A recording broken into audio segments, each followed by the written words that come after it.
This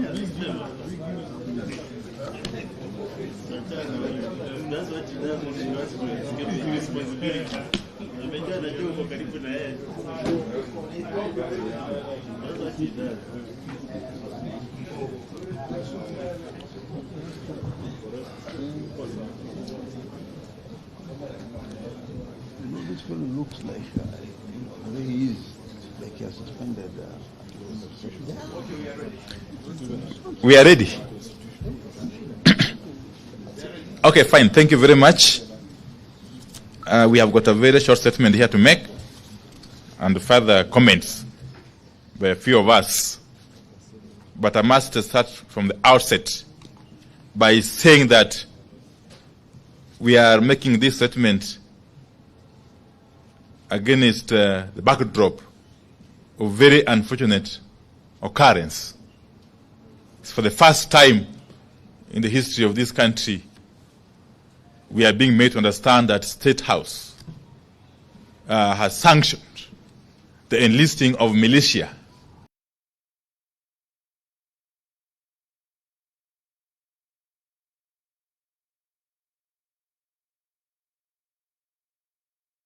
against the people. Because that's exactly what happened in State House on Saturday morning, and it's exactly what was followed by a statement which was issued by Kenya Kwanza. So we are standing here before you very concerned that the country or the leadership which is currently in place can take such a direction. But let me say this, first and foremost, that we are here to confirm that the peaceful protests are planned for Wednesday, Thursday, and Friday this week are on, as earlier declared by our leaders. These protests will go on in line with Article 37 of our Constitution, which, as you all know, provides for freedom of peaceful assembly and picketing. And no person, no authority has got the power to suspend the operation of Article 37 of our Constitution. No person, no authority, no agency, not William Ruto, not Kithure Kindiki, not Ndiritu Gachagua. Gachagua who? Yes. No person and anybody purporting to stop demonstrations is deluding themselves, because they have got no that power or authority. Now we can also confirm that the signature collection is also going on and will proceed side by side with the protests. This exercise is also protected under Article 1 of our Constitution. The people have decided to act directly. And who are we to go against the wishes of the people? And having said this, we wish to set the record straight on a couple of things that Kenya Kwanza got wrong last week in their response to the ongoing protests. Now, Kenya Kwanza claimed that protesters are being paid. Now, for anyone to claim that those protesters who came out in hundreds and thousands in places like Emali, Busia, Kitale, Kilifi, Kakamega, Machakos, and Nairobi, among other places, were paid is to be extremely insincere and to live in deep denial. And that should worry Kenyans. A regime in denial and deep slumber is a very dangerous regime. And Kenya Kwanza is one such regime, as we all know by now. Now, we are shocked at how fast Kenya Kwanza has lost contact with the people and how they don't understand what Kenyans are going through. Kenya Kwanza claims that the protests are not about the cost of living. In their view, the cost of living is not so high as to warrant protests. That is how a regime that has abandoned people's agenda thinks. And Kenya Kwanza is obviously one such regime. Because Kenya Kwanza does not seem to understand or know how hungry and angry Kenyans are. And like a broken record, Kenya Kwanza is stuck, still talking about the handshake of 2018, the Nusumukate of 2008, and so on and so forth. Kenyans are past that stage. And since they lack imagination, Kenya Kwanza is the only political formation still thinking and talking about these handshakes and the rest. And no wonder the regime has lost the people. Now Kenya Kwanza is accusing us, Azimio, of failing to provide solutions to the rising cost of living. Seriously. We know no country where a party stays in government, but once the one out of government provides solutions to the problems of the people. If Kenya Kwanza solutions are not working for the people, then Kenya Kwanza needs to get out of power. Just disband and quit. Across the world, responsible leaders and regimes admit failure of their policies and quit in the interest of the nation.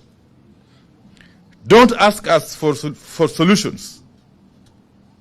Quit and pave way for a regime that has solutions. Indeed, if we took over power, we would provide those solutions. You all know. Now, in their address last weekend, Kenya Kwanza purported to call the attention of the nation to so-called efforts by the government to reduce the cost of living. But they could not point to any such efforts. If there's an effort to lower the cost of living, Kenyans will notice it.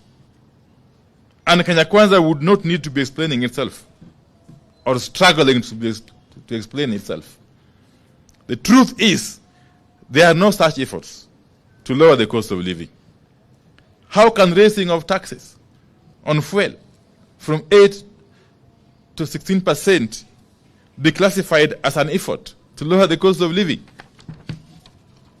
Now, Kenya Kwanza is telling us that the government has hired some 55,000 teachers. Now, so what? That isn't a favor. They are supposed to be hiring teachers anyway. But they are missing the point.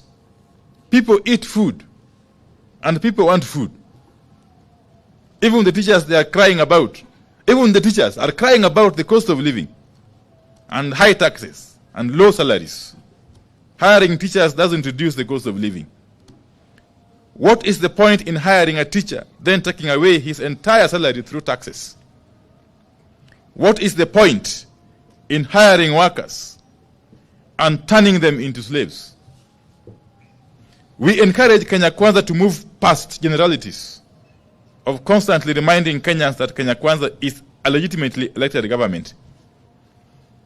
People want food. People don't eat government, legitimate or illegitimate. Yeah. Give them food, and they leave the streets. Yes. Yeah. The legitimacy or credibility of any government is seen in the way it governs and treats people.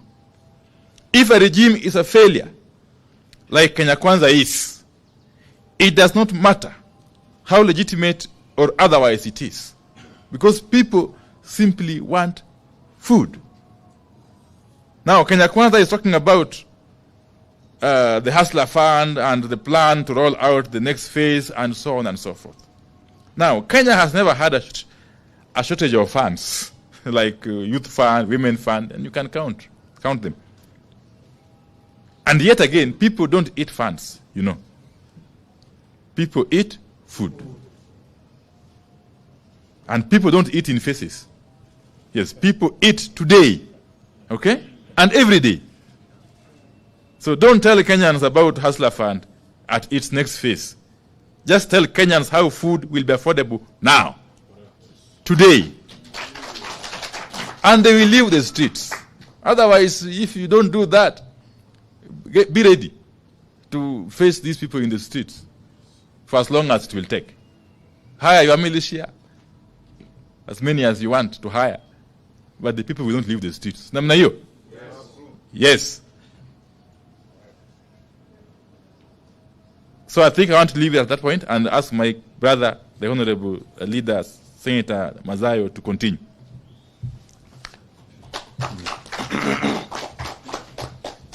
Yes.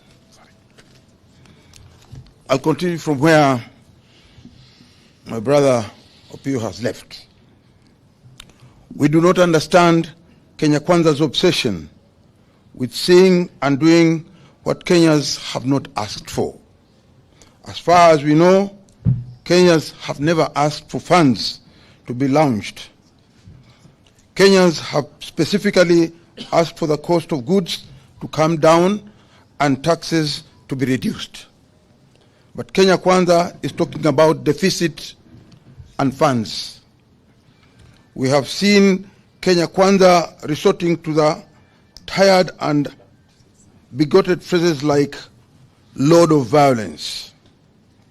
It won't work. People don't care. All that the people want is food.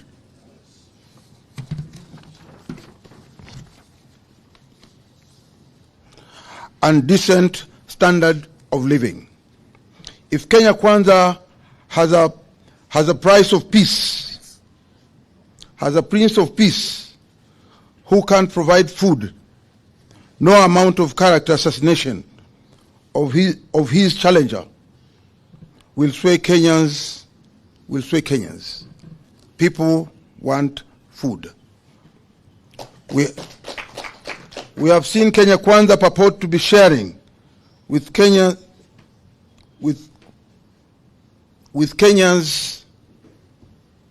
the Right Honorable Raila Odinga's political history.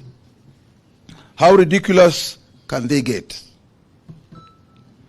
We now challenge the same members of parliament to share with us the political history of William Ruto and Rigathi Gachagua from 1990 to date.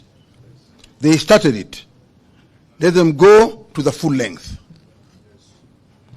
We take note that the Kenya Kwanza MPs have threatened to mobilize their supporters to counter protesters whom they believe are supporters of Azimio. Again, Kenya Kwanza is missing the point and getting it wrong. The thousands of Kenyans turning up for protests are not just Azimio supporters. They are Kenyans from across all political and non-political formations who have been brought together by suffering. The protesters are from Azimio, Ford Kenya, ANC, and even Kenya Kwanza. The people realize they don't eat government. People eat food and they want food. People realize that having voted for a party or for a president who does not put food on the table, all the same, we welcome Kenyans. I will repeat that. People eat food and they want food. People realize that having voted for a party or a president does not put food on the table. All the same, we welcome Kenya Kwanza MPs to protests on Wednesday, Thursday and Friday. If they come with violence and murder, Kenya Kwanza supporters will be among the victims. We take note that Kenya Kwanza members of parliament have resolved to cooperate with the police to ensure that there's no further loss of life and livelihoods. We know what this means. It means confirming protesters with members of that killer squad called Operation Support Unit, whose brief is to maim, kill protesters, including Azimio leaders.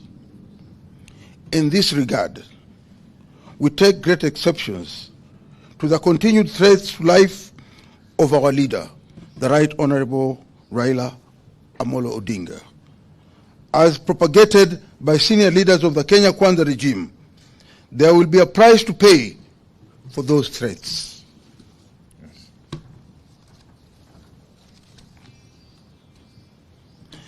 We are shocked that Kenya Kwanza is talking of those who orchestrate, plan, and finance violence, and occasion mass displacements of civilian population and business deemed to be owned by people from other communities. That sounds like Kenya Kwanza. The sponsors of the greatest violence and murder and displacements in Kenyan history are in Kenya Kwanza. Kenya Kwanza members of parliament need to know the history of the leaders of their parties, of their party. The men and women who have sponsored violence, evicted communities, and taken over their land and businesses are in Kenya Kwanza. It is clear that Kenya Kwanza is struggling on all fronts. We call on Kenyans to wake up to the reality that we are on our own and we have to fight for ourselves. In this regard, we acknowledge motorists for their participation in the last protests and encourage them to continue staying off the road on Wednesday, Thursday, and Friday in solidarity with all the Kenyans. Let's meet on Wednesday, Thursday, and Friday. Let's invite the Honorable Edwin Sifuna before Honorable Leader Eno Kwambua also comes in. That order. Thank you very much. Just two things to add on to that statement, that we have received intelligence that in fact senior police officers in the Kenyan Police Command have chosen to ignore the illegal directive that was given by CS Kindiki for police officers to shoot protesters. And that is the reason why the president convened a PG, because he knows the police will not do his dirty work. He has now told his own members of parliament to mobilize people in their constituencies to come and harm protesters. We want to say here to those of you who might be mobilized to come and fight your fellow Kenyans, we are not the enemy. We are not the ones who have added taxation on fuel. All these members of parliament here voted against that bill. You cannot come and fight your fellow hustlers in the streets. You cannot come from Madare and think that you are better than the person who comes from Kasarani. If Kenyans are sleeping hungry because of the price of food, the hustlers are sleeping hungry and members of Azimio are also sleeping hungry.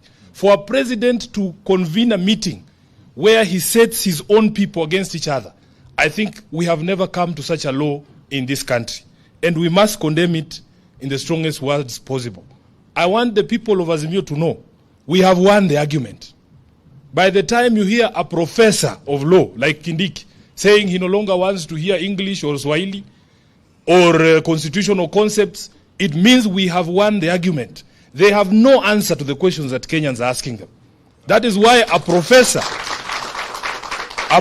somebody who should be encouraging discourse, constitutional discourse, and encouraging the development of law, would get to a point and he says, sasa hii kizungu imekuwa mingi, wajuaji Nairobi wamekuwa wengi, sasa tupige hao risasi.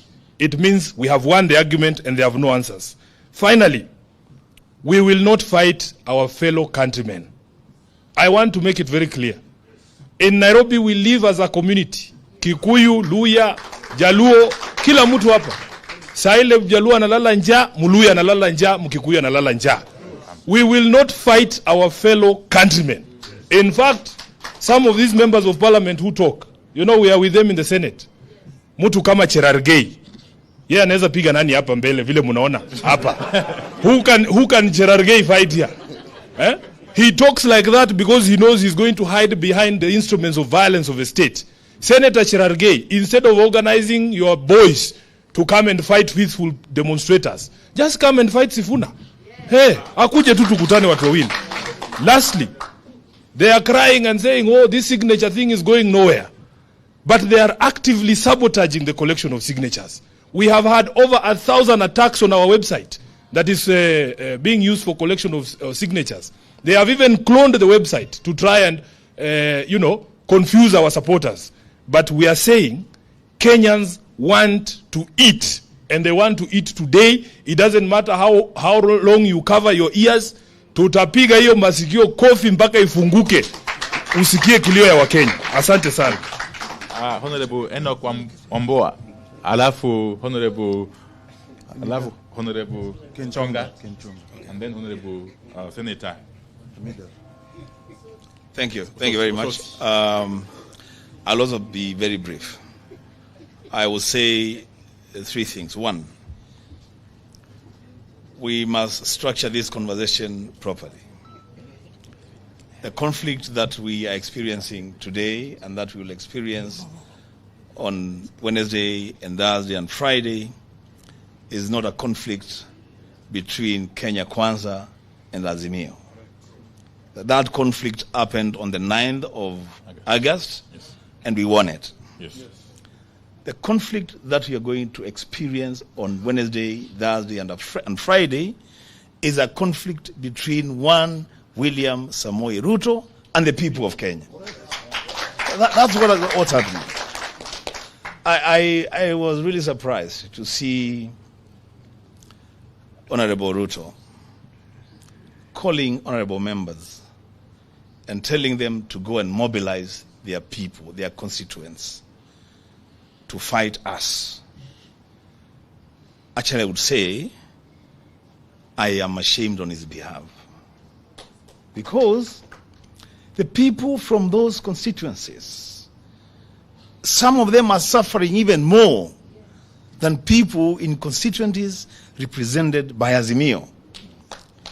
And let me tell you what will happen on Wednesday. And I'm not a prophet, but I can foresee this. Any member of parliament, any leader from Kenya Kwanza, who dares to stop their people from saying they are starving. That's what all people are saying. We want food. That's what they are saying. Any member that dares stop his people from saying that, then that member will be forced by his people to say other things. Yes. Lastly, we are at the lowest that any democracy can sink. At the lowest. And you know, myself and Senator Sifuna, we were in the bipartisan talks. And when we realized that we were being taken for a ride, we said, stop any conversation about anything else. Let us talk about food for our people. And that conversation will take place on Wednesday, on Thursday, and Friday. And if people are uncomfortable with that, I have a solution for them. Bring down the cost of living today. And we will not be on the streets on Wednesday, Thursday, and Friday. I thank you. Ken Chonga. Wakenya wenzangu, ukweli wa mambo ni kwamba chenye Mheshimiwa Ruto hajaelewa ni kuwa msukumo huu, maandamano haya si vita baina ya Ruto na Raila. Maandamano haya, msukumo huu umeletwa kwa sababu hali ya maisha haiwezi ikakidhika tena. Mwenye alisimama na Ruto, mwenye alisimama na Raila, wote leo shida ni zile moja. Na Ruto, mimi nataka kumwambia kitu kimoja. Serikali ambayo haiwezi ikatetea wengi ambao ni wanyonge, haitaweza kutetea wachache walio watajiri. Wale ambao wanalia njaa leo, wawe ni Azimio, wawe ni Kenya Kwanza, ni wale wanyonge. Mtoto hawezi kulilia chakula ukampe mawe. Watu wanataka chakula, unawaletea vitisho ati tutakuua. Wale walio kuchagua wewe leo, kama kwako huwezi kuwaona maana, ni kitu gani kitakuwa na maana kwako tena? Wacha hii ieleweke. Wacha Ruto aelewe, asikie. Hakuna vitisho ambavyo kwamba atavitoa ili watu waweze kunyamaza na kuvumilia. Watu wanataka chakula leo. Watu wanataka chakula kesho. Ndio ili vizazi ambavyo vinakuja vijue kwamba vimezaliwa katika karne ambayo kwamba inajali maslahi ya wananchi ambao wapo. Na watu wakikosa chakula, Ruto ajitahadhari. Mbali na maandamano, mambo zaidi yako nyuma ya mfuata. Asante. You are aware that the United Nations has pronounced itself on the situation in the country, especially on the issue of police brutality and the killings that went on during the demonstration. I want to state very clearly that the earlier petition by Azimio to ICC is very active. And we want to encourage the United Nations and ICC to note the events of this week. One, the President William Ruto chaired a meeting that planned anarchy on the people of Kenya at State House. Number two, the suspension of the Constitution by those in KK Alliance, particularly Article 37 of the Constitution. Three, the killings that went on last week. And as Azimio, we have profiled all the people who died, and all of them died as a result of shootings by the police. Thirdly, the statements attributed to one Kindiki, who ironically was a lawyer at the ICC. Two, Gashagwa. And three, Moses Kuria threats on Baba. We are asking ICC, please take note of what is happening in this country so that we have the commencement of our petition before the ICC so that these people are brought to book. And lastly, we are aware, we have information that governors, and some of them Azimio governors, have been instructed to spend county money on hiring militias to attack people. We are asking governors that we are watching you. Any money spent to pay goons to attack peaceful demonstration shall be recovered from you, and you will be prosecuted for using public money to organize goons to attack peaceful demonstrators. Thank you. Okay. I think that's fine. Thank you very much.